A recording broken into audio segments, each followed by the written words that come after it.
आदाब। आदाब। लेकिन मोहतरमा, आपको यहाँ कब्रिस्तान में आना, वो भी इस समय? देखिए, बुरा मत मानना, नामंजूर है।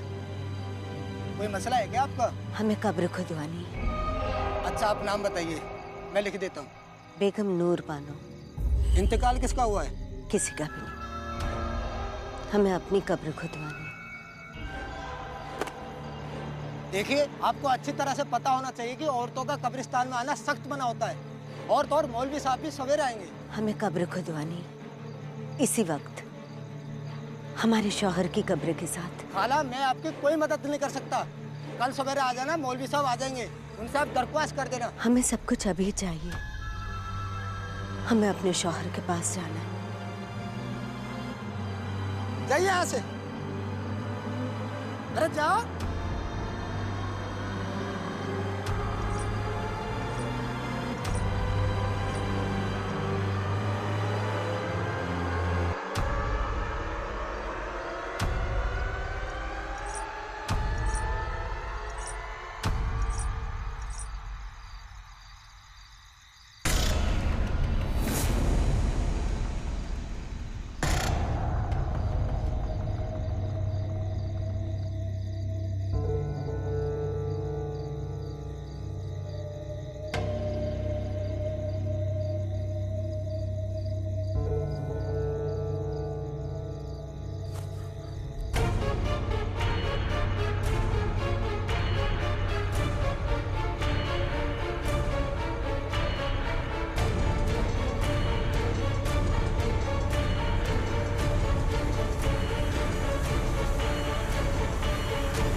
कब्र खोदने वालों की ही खुद रही है कब्र।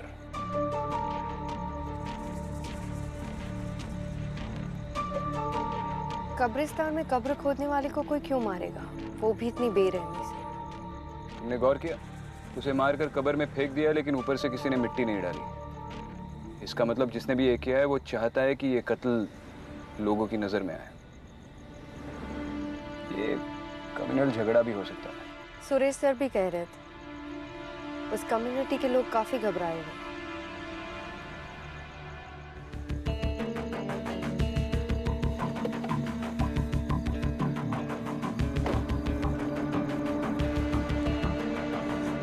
सर, मैं इकबाल खान।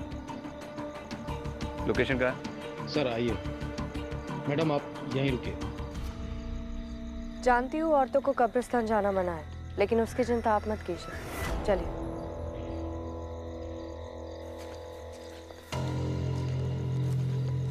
सर यही जगह है।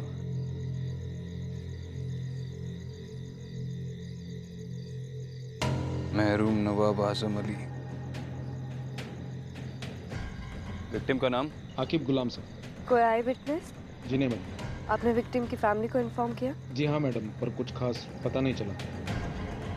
एक काम करो, इस कब्रिस्तान का रजिस्टर होगा ना, वो रजिस्टर और यहाँ के सारे रिकॉर्ड्स पुलिस स्टेशन पे भिजवा दो। जी सर। और विक्टिम की इमीडिएट फैमिली को भी बुलाओ, मुझे उनसे बात करनी है। जी मैडम।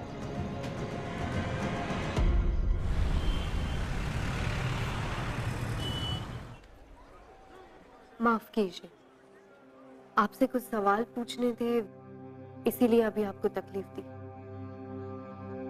आप ठीक तो है? अब कुछ ठीक नहीं हो सकता। एक बेटी है हमारी, हर वक्त पूछती रहती है अब्बू कहाँ है, अब्बू कब आएंगे।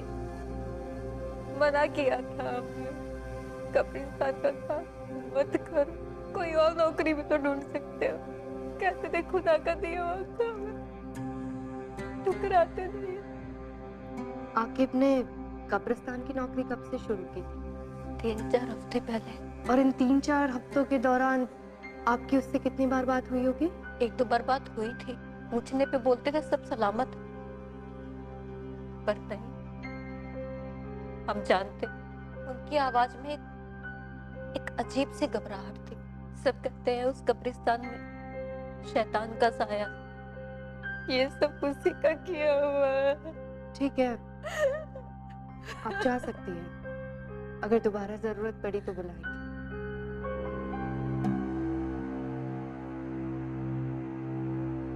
क्या हुआ विक्रम, कुछ मिला? बेगम नूर बानो, आकिब के रजिस्टर में आखिरी एंट्री। समझ में नहीं आ रहा है इन्वेस्टिगेटिंग टीम ने इतना बड़ा लीड इग्नोर कैसे कर दिया। सिर्फ नाम लिखा है, बाकी के सारे कॉलम्स ब्लैंक। पर ये बेगम नूर बानो है कौन? उसके घर का पता चल गया है।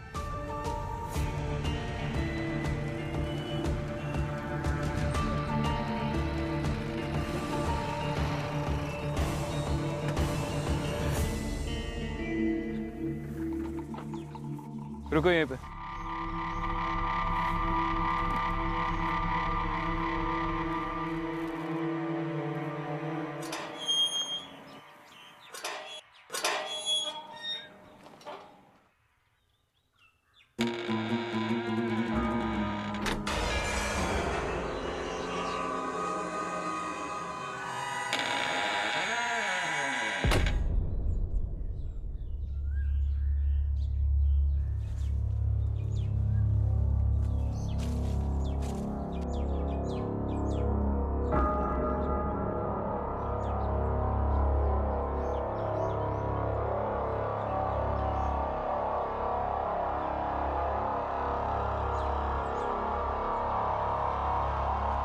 आप कौन?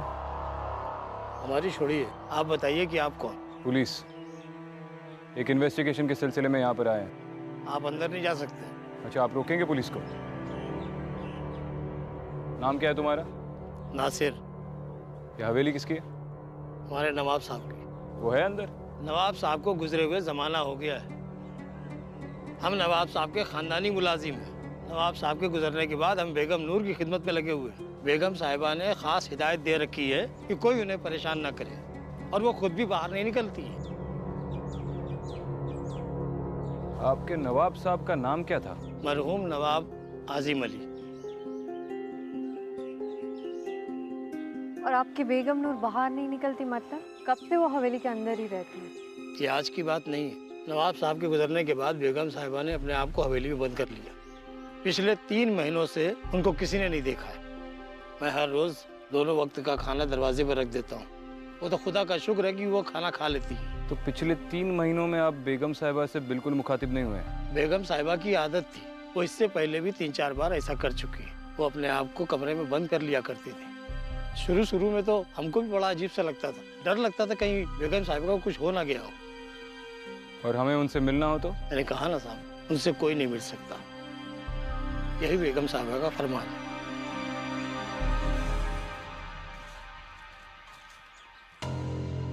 मरहूम नवाब आजिम अली, कुछ याद आया?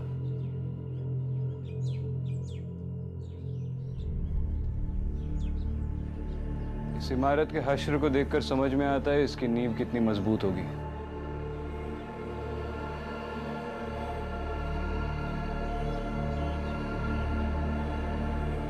क्या कर रहे हो विक्रम? भूख लगी है?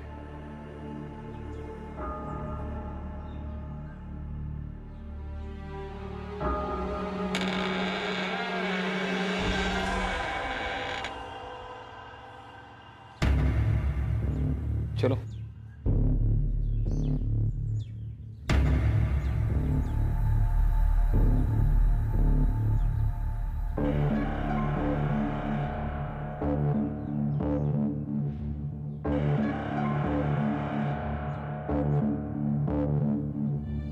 बहुत बड़ी हवेली है, एक जमाने में काफी शानदार रही होगी। इसकी हालत देखकर लगता नहीं है यहाँ पर कोई रहता होगा।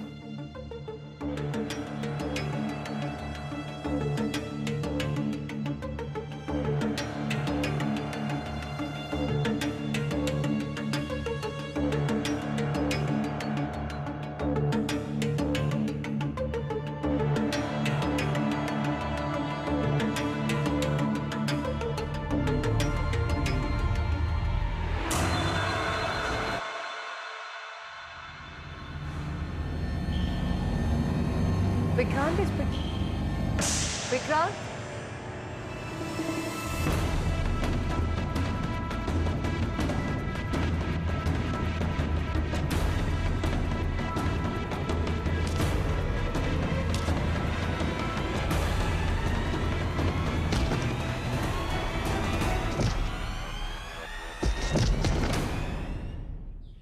छोड़ दिया साहब, मुझे छोड़ दिया साहब। क्यों बे, सिर्फ खाना चुराने आया था और भी कोई प्लान था तेरा? और हमको देखकर भाग गया? नहीं साहब, मैं चोरी नहीं कर रहा हूँ साहब। तो ये खाना क्या बेगम ने तुझे खैरात में दिया? हाँ? नहीं साहब, ऐसी बात नहीं है साहब। पहले ये सामान सब अंदर जाता था और अभी कुछ ही दिनों से देख रहा हूँ कि ये सब बाहर ही रखा रहता है, तो इसलिए मैं ही उठा लेता हूँ साहब। सच बोल रहे तू? हाँ हाँ साहब, सच बोल रहा है? हाँ सच बोल रहा हूँ साहब।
कौन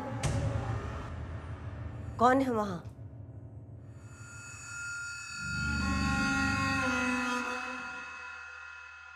तुम अंदर कैसे आई? आई एम सॉरी पर मैं एएसपी अदिति शर्मा हूँ, मुंबई पुलिस। आप बेगम नूर बानो है ना? आपसे कुछ बात करनी है। किसी के घर में बगैर इजाजत के चोरों की तरह कैसे चले आए? हमारे कमरे में आने की जरूरत कैसे की? देखिए, मैं सिर्फ अपना काम कर रही हूँ। नासिर, मैम, मुझे आपसे एक मर्डर के सिलसिले में कुछ बात करनी है।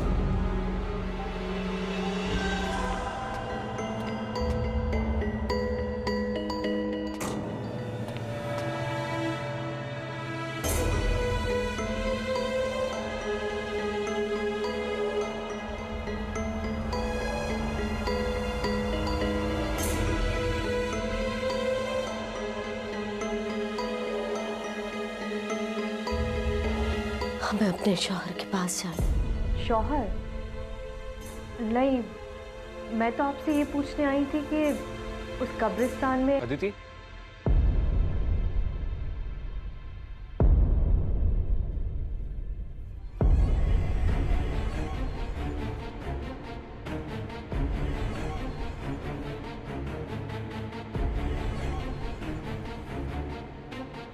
चलो।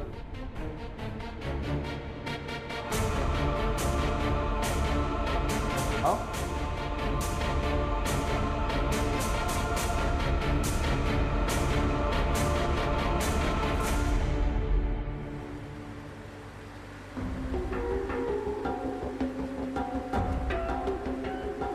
तुम ठीक हो? हाँ।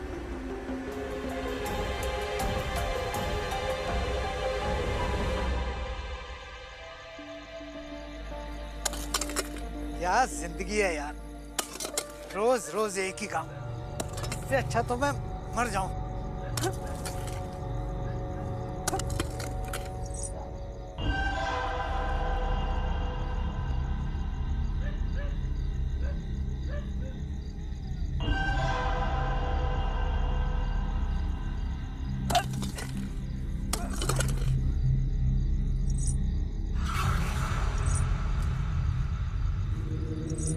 कौन है? कौन है वो?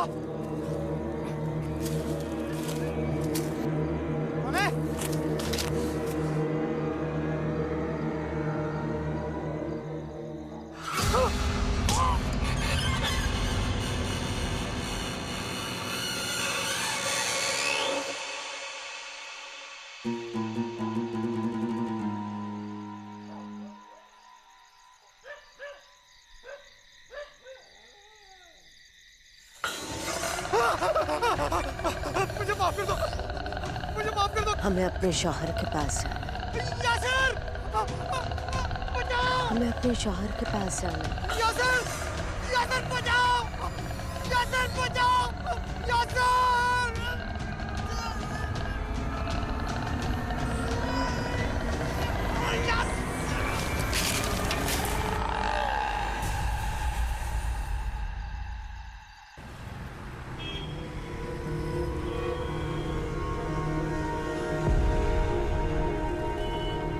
इतने लोग कब्रिस्तान में मारे जा रहे हैं सर।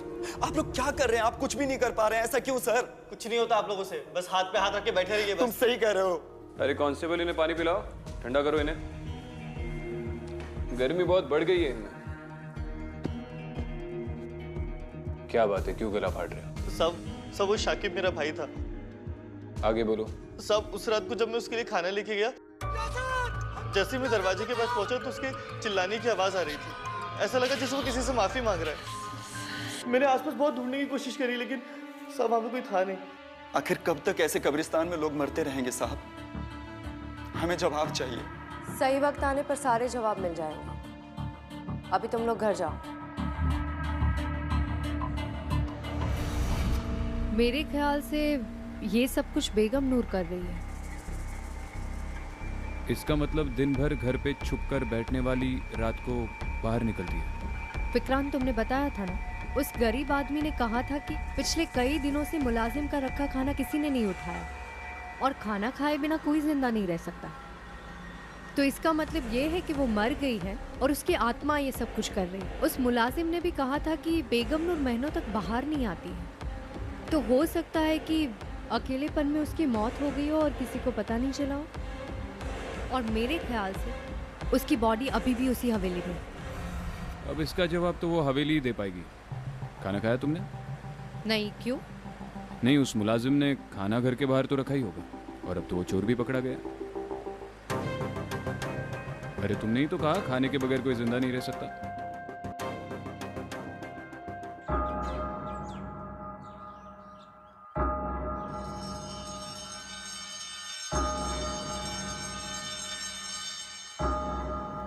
आइडियली इंसान की लाश 4 दिन के बाद सड़ना शुरू हो जाती है, लेकिन ताज्जुब की बात यह है कि इस हवेली में बदबू बिल्कुल नहीं आ रही। अगर उसकी लाश पिछले 3 महीनों से यहाँ पर पड़ी हुई है तो बदबू जरूर आती। कोना कोना छान मारो and Aditi look for a stench.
Vikrant, ये बेगम नूर ही है। उसके गले में जो हार है उसे मैंने उसकी हर तस्वीर में देखा है।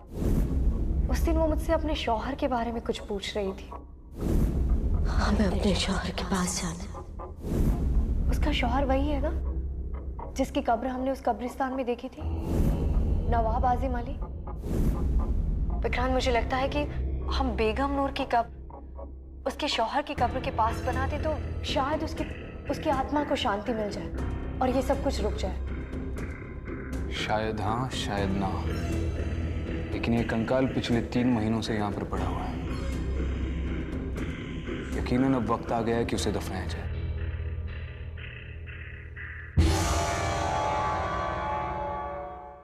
चलो, खुदा का लाख लाख शुक्र है कि अब अपने सर से मुसीबत हमेशा के लिए टल गई।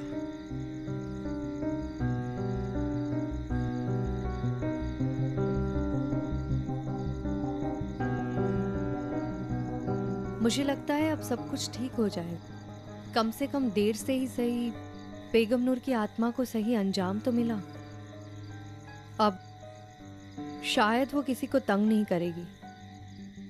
तो तुम्हें वाकई लगता है कि ये सब करने से उस शैतान का साया इस मुकद्दस जगह से हट चुका है?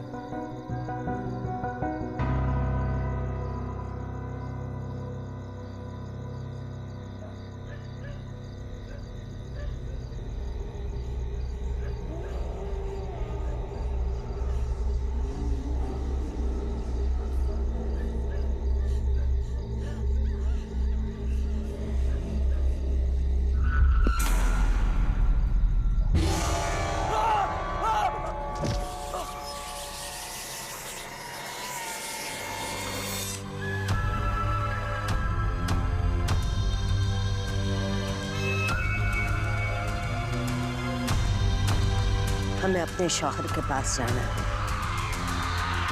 बेगम नूर बानो, नवाब आजिम अली, क्या लाइफ रही होगी इनकी एक जमाने में।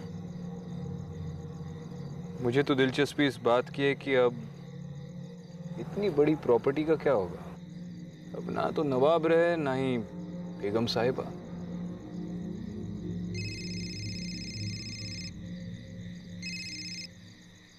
हाँ यासर,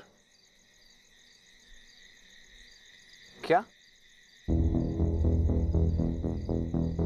अच्छा ठीक है, बाद में बात करता हूँ। क्या हुआ? कब्रिस्तान के केयरटेकर पर फिर से किसी ने अटैक किया। मुझे पता था ये इस केस का अंत नहीं हो सकता। क्या मतलब है? तुम्हें ऐसा क्यों लग रहा है? केयरटेकर का कहना है कि जिस औरत ने उस पर अटैक किया वो भी बार बार वही कह रही थी। हमें अपने शौहर के पास जाना है।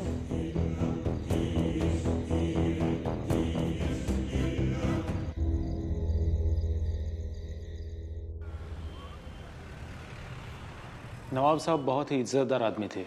लोगों का उनसे बहुत लगाव था। उनकी मौत कैसे हुई? तकरीबन 15 साल पहले उनके घर वालों ने उनकी गायब होने की रिपोर्ट लिखवाई थी। गायब होने की? वो गायब कैसे हुए थे? वो जंगल से गुजर रहे थे, तभी उनके साथ कोई हादसा हुआ और उसके बाद वो घर लौट कर नहीं आए। कैसा हादसा? वो तो कुछ पता नहीं चला। फिर हमने जंगल के अलावा आसपास के कब्रिस्तान और मुर्दा घरों में बॉडी ढूंढने की कोशिश की, लेकिन बॉडी नहीं मिली। बस उनके कपड़े और जूते मिले। ये नवाब साहब की किसी के साथ गांव में दुश्मनी या फिर पैसे या प्रॉपर्टी को लेकर कोई प्रॉब्लम्स थे? सर, दुश्मनी तो क्या होगी, वो तो अपना सब कुछ बेगम साहिबा ट्रस्ट के नाम ही करना चाहते थे। उनके मरने के बाद बेगम नूर ही उनकी ट्रस्ट चलाती थी और जो पैसा है वो उसी ट्रस्ट में है। उस ट्रस्ट का एड्रेस है आपके पास? जी सर, ये रहा।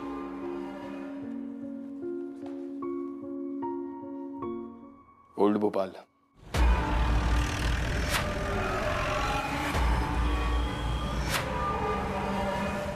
बेगम साहिबा किसी फरिश्ते से कम नहीं थी।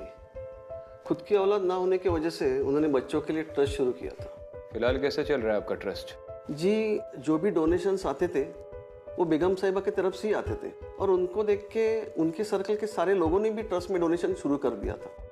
बल्कि बेगम साहिबा ही उन्हें ट्रस्ट में पैसा देने के लिए मजबूर करती थी। अब पता नहीं उनके मौत के बाद क्या होगा। जैसे बच्चों के सर से माँ का साया हट जाएगा, बिलाल जी, हम इस ट्रस्ट की अकाउंट डिटेल्स देख सकते हैं? जी हाँ बिल्कुल, मैं अभी आपको दिखा देता हूँ।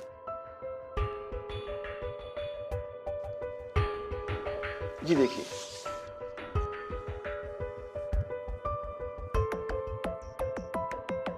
ट्रांजैक्शंस तो बहुत कम है, पिछले 1 साल में तो बिल्कुल ही नहीं है। लेकिन उससे 1 साल पहले 25 लाख की रकम और 10 लाख रुपए और किसी ने विड्रॉ किए हैं। बिलाल जी, बेगम नूर के अलावा इस ट्रस्ट से किसे विड्रॉ करना अलाउड था? जी वैसे तो ट्रस्ट गरीबों की भलाई के लिए बनाई जाती है, लेकिन नवाब साहब और बेगम साहिबा के जितने भी रिश्तेदार हैं वो ट्रस्ट से पैसा निकाल लेते हैं।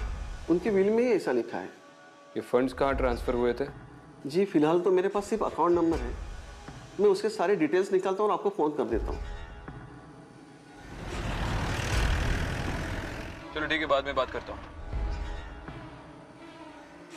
कुछ पता चला? ये बेगम नूर के ट्रस्ट के अकाउंट से जो पैसे निकल रहे हैं वो इंदौर ट्रांसफर हो रहे हैं किसी अमीना नाम की औरत के अकाउंट में। हो सकता है कि अमीना नवाब साहब या बेगम नूर की कोई रिश्तेदार हो सकता है, लेकिन ये कंफर्म करने के लिए इंदौर जाना होगा।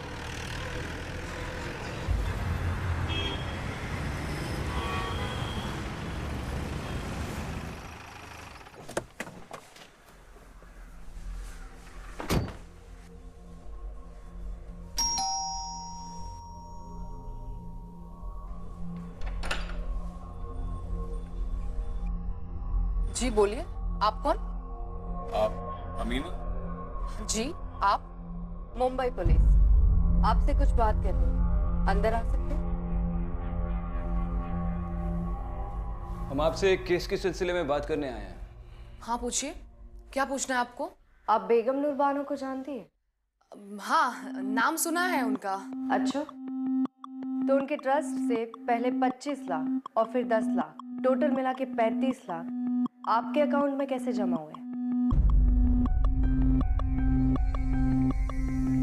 अच्छा ठीक है, आप उनके शौहर नवाब आजिम अली को तो जानती होंगी? हाँ जानते हैं, वो मेरे अब्बू के काफी अच्छे दोस्त थे, हमारे घर काफी आया करते थे। कमाल है, तो फिर आप उनकी बीवी को नहीं जानती? दरअसल बात यह है कि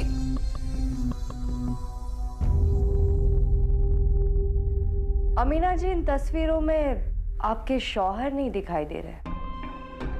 आप यहाँ अपने बच्चों के साथ अकेले रहती हैं?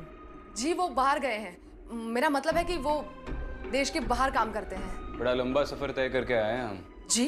एक गिलास पानी मिलेगा?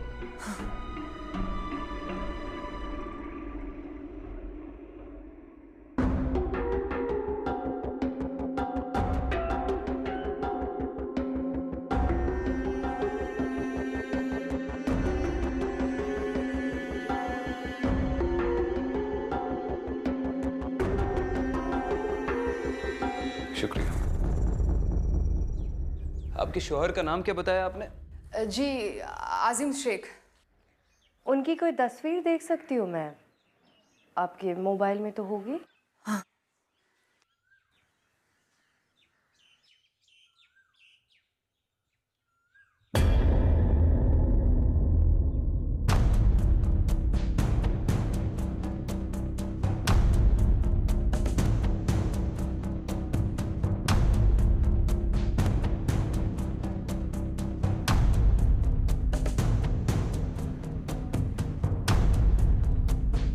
नवाब साहब? लेकिन आप लोग कौन हैं? अरे नवाब साहब आइए, बैठिए बैठिए, आप ही का घर है, आइए आइए।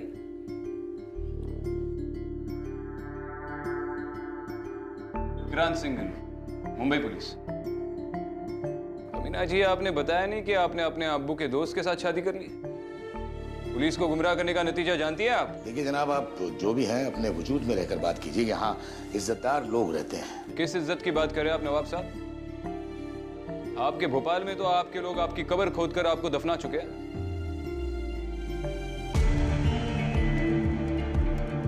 नवाब साहब, आपकी पहली बीवी बेगम नूर बानो आपको 15 साल से ढूंढ रही है और आप यहाँ पर?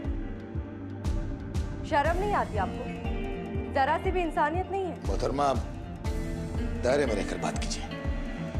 हम अगर अपनी पुश्तैनी हवेली छोड़कर यहाँ रह रहे हैं तो उसके पीछे कोई वजह है। वो बांझ थी, आप उन्हें सच क्यों नहीं बता देते? बेगम आप चुप रहिए। माना कि नूर हमारी बेगम थी, लेकिन वो हमें कभी औलाद ना दे सकी। हम हमेशा उनकी औलाद से महरूम रहे। शायद इसी गम में वो पगला गई। हमने सोचा धीरे धीरे सब ठीक हो जाएगा, लेकिन नहीं हो सका। जब पानी हद से गुजर गया, जब बात हद से बढ़ गई, तब हमने ये रास्ता अख्तियार किया। माना कि वो हमें कभी तकलीफ नहीं देती, ना हम उन्हें कभी तलाक देते, ना वो हमसे कभी तलाक मांगती।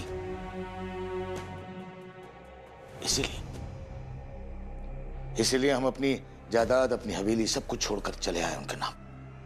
उन्होंने वो हवेली नहीं छोड़ी चुके, उन्हें अंदेशा था कि उस पर कब्जा ना हो जाए। और आप ऐसी औरत की बात सुनकर चली आई? 3 महीने पहले ही उनकी मौत हो चुकी है। इन्ना लिल्लाहि व इन्ना इलैहि राजिऊन। और क्योंकि वो घर से बाहर नहीं निकलती थी, किसी को भी उनकी मौत की खबर नहीं हुई और उनका शरीर उसी हवेली में सड़ गया। या अल्लाह, इतनी दर्दनाक मौत। या अल्लाह, उन्हें जन्नत नसीब हो। वो तो उन्हें होगी ही। अब हम चले, दोबारा मुलाकात होगी।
सर, अभी अभी खबर आई है नवाब साहब भोपाल लौट आए हैं। उन्हें हवेली की ओर जाते हुए देखा गया सर।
बेगम, हम आपके कसूरवार हैं, गुनहगार हैं आपके। बखुदा, हमारा मकसद आपको तकलीफ देना नहीं था, लेकिन क्या करते, थक गए थे। हमने आपके साथ बहुत बुरा किया, हमें माफ कर दीजिएगा, माफ कर दीजिएगा।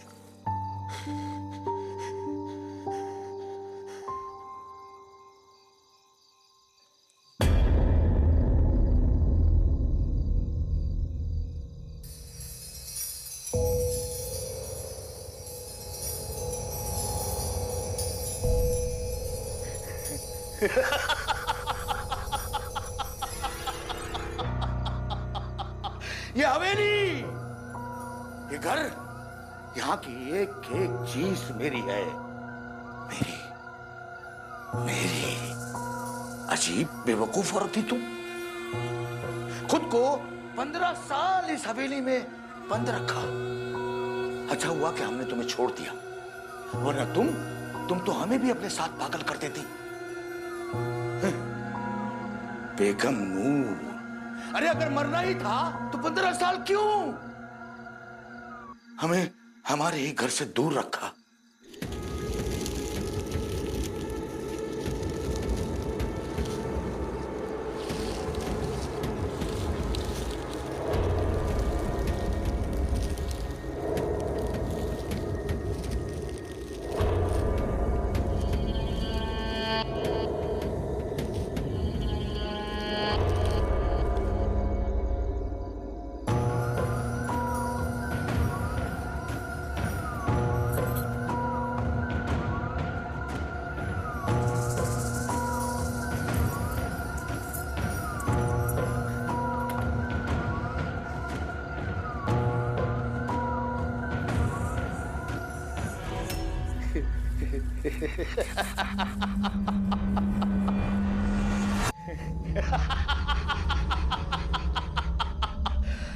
शुक्रिया बेगम, शुक्रिया।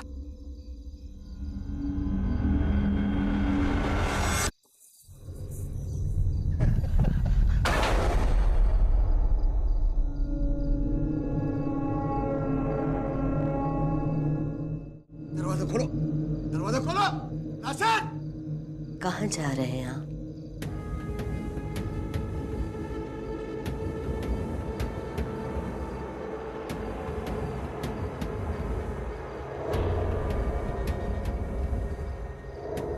नवाब साहब। बेगम, आप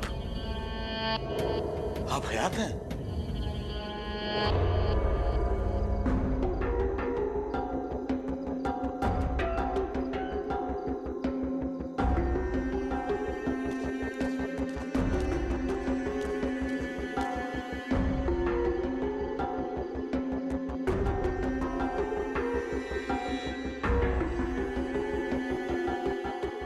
साल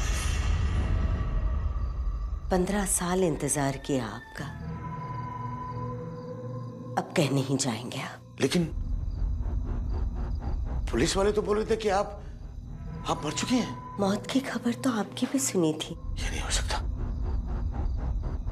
ये सब आपकी नौटंकी है। मैं सब पुलिस को खबर कर दूंगा अभी अभी।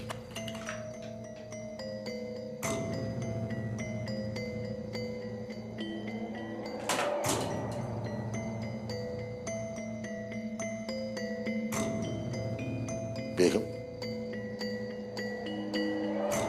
हमें माफ कर दीजिए, हम आपको तकलीफ देना नहीं चाहते थे, हम आपके गुनहगार हैं। बहुत इंतजार करवाया आपने, अब कहीं नहीं जाने दूंगी।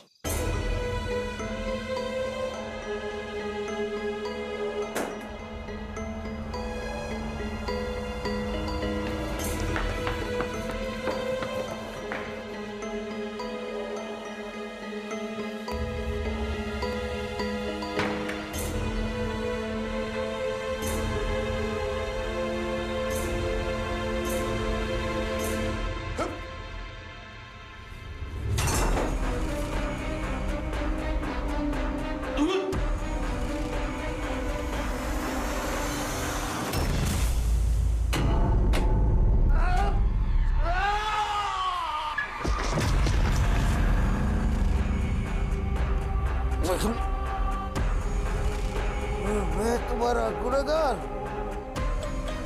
सब कुछ मैंने ऐसे के लिए किया।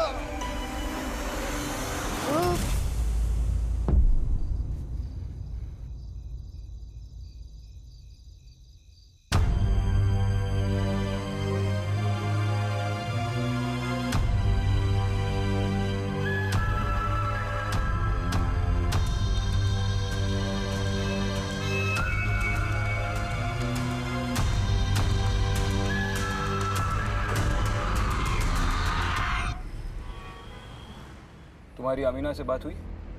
हाँ, इन्फॉर्म कर दिया और कब्रिस्तान कम्युनिटी वालों की रिक्वेस्ट के बारे में भी बताया। सरप्राइजिंगली वो मान भी गए। कौन सी रिक्वेस्ट? वो लोग चाहते थे कि नवाब साहब की कब्र बेगम नूर की कब्र के पास बनाई जाए ताकि उनकी आत्मा को शांति मिले। और अमीना इस बात को मान गई? मान गई।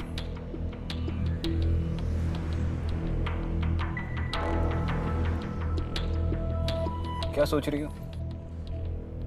यही कि नवाब साहब का सच जानने के बाद मुझे नहीं लगता है कि बेगम नूर उनकी कब्र के पास रहना चाहती है। तुम्हारा ये बेगम नूर के साथ का रिश्ता मुझे ठीक नहीं लग रहा। क्या मतलब है? तुम इंसानों के साथ रिश्ता क्यों नहीं रखती?